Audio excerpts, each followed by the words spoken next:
bit of troubleshooting was required to get this video correct, and I've already unboxed the package I received from Hobby King. It arrived in 3 days by EMS shipping, which I'm pretty impressed with. So I'm going to show you guys what I've got and unpack the helicopter in front of you. So what I got, the first thing I got here was a helicopter pitch gauge, which is vital to setting up the pitch on the rotor blades. Without it, you may have trouble setting pitch, and therefore your helicopter won't fly right. So you're only $1.99 from Hobby King, so definitely a good investment. Got 4 of these Turnigy MG930 servos, 3 on the swash, 1 on the tail. If the one on the tail isn't any good, I will upgrade to a MKS servo, which is MKS, I think it's 8910. So I've got 3 of those. Put those aside. So 3, I should have 4 of them. Yes, there we go, 4. A Hobby King 90 to 100 amp speed controller. I always tend to overrate on electronics because coming from an electronic background, it's always best to have better than normal electronics, so that you're not pushing components like transistors and diodes and stuff to the limit. You're well below that limit, so therefore it's not going to fail prematurely or burn out in a freak. For example, the helicopter pulls a bit more than it usually does, and you end up with a burnout. So, on that note, well, there's another servo. I can't count. I'm also going to use a separate BEC, which is a Turnigy. This is a Turnigy 7.5 to 15, I think. Asan HK500GT heading lock gyro. I'll let you pull that out of the box, which I didn't do in the first video I shot because everything was out of focus. So we can have a look at it, if I can get into it. Let's see here. I think, no. It made it tricky to get into.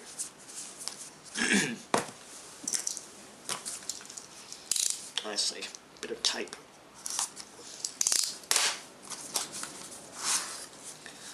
Oh, that's a nice little gyro.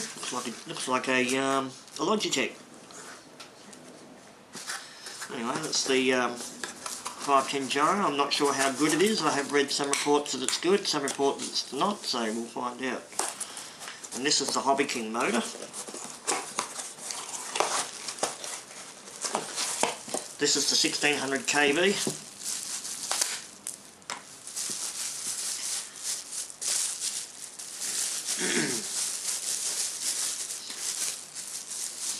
That's the Hobby King brand, not the Turnigy Typhoon. Apparently people have been having problems with the Turnigy Typhoon, so that's why I've decided to go with this one. And it has good reports that it's a good complement to the 500GT. I'll put that back in the box. I also got EC3 connectors to connect up my batteries and my ESC, etc. I do use Deans, but I do use Deans on other equipment like my ham radios. For example, this, not Deans, sorry, Anderson's power poles, but they won't carry the current for the helicopter, so I'm using these.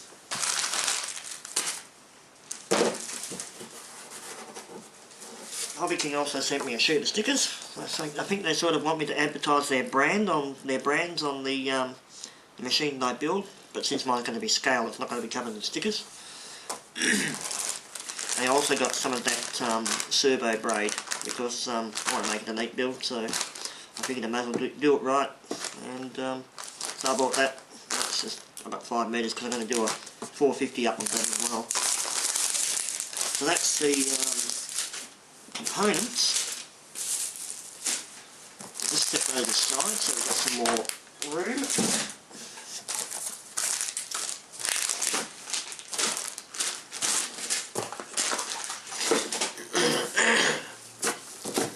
Yep, pack in there.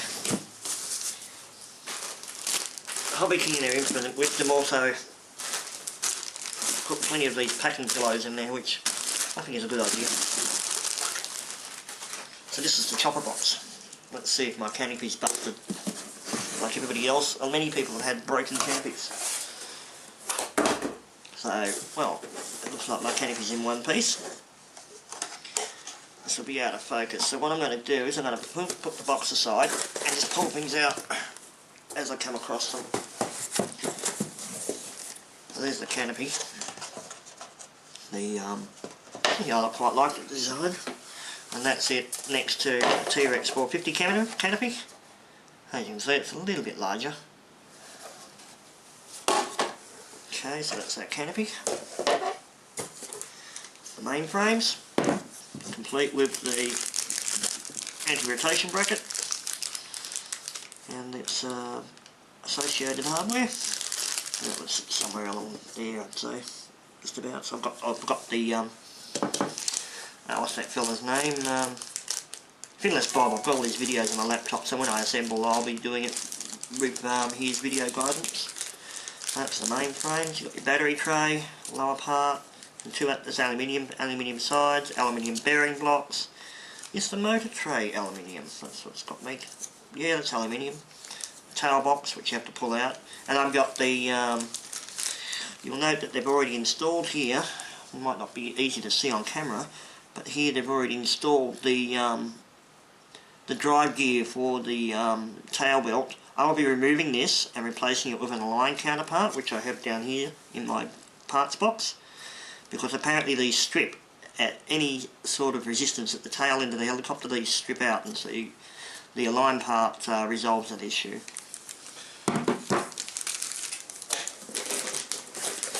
Now I got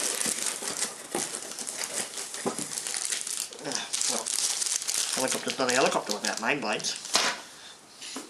There's a T-Rex 450 blade just to compare.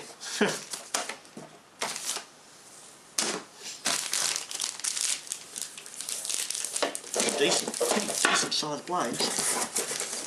Here's the tail boom, servo push rod, tail supports, and there should be a fly bar in there somewhere. Yep, there's the fly bar.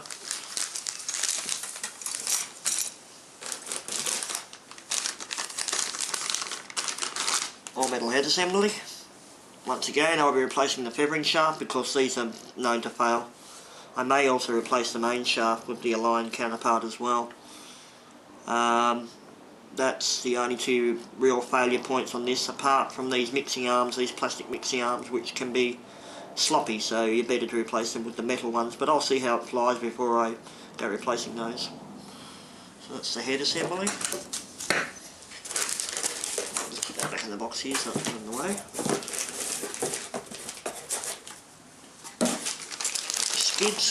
Skid horses. Obviously you need those to land.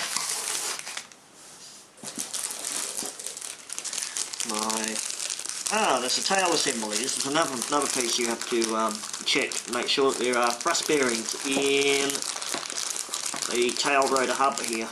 The feathering shaft, there should be some thrust bearings in here, and also the bolts on this are fairly weak, so it's a good idea to replace this section here with the aligned counterpart, and possibly also the tail drive shaft in here, just in there, because that also tends to be bent from the factory. But once again, I'll check mine out. I will probably be replacing those bolts just out of sheer fear factor. I don't want to have a tail blade flying at me. Yeah, just as a safety precaution. But check your shaft to make sure it's not bent. Oh, there we go. There's the main blade holder. I think there's some flybar paddles in there. Yes, flybar paddles. And associated sorted hardware for assembly. Spare balls and bits and pieces. The main gear. Depending on your QC, you may want to replace this with the aligned part, because apparently these are sometimes supplied fairly badly warped, but this one actually looks alright.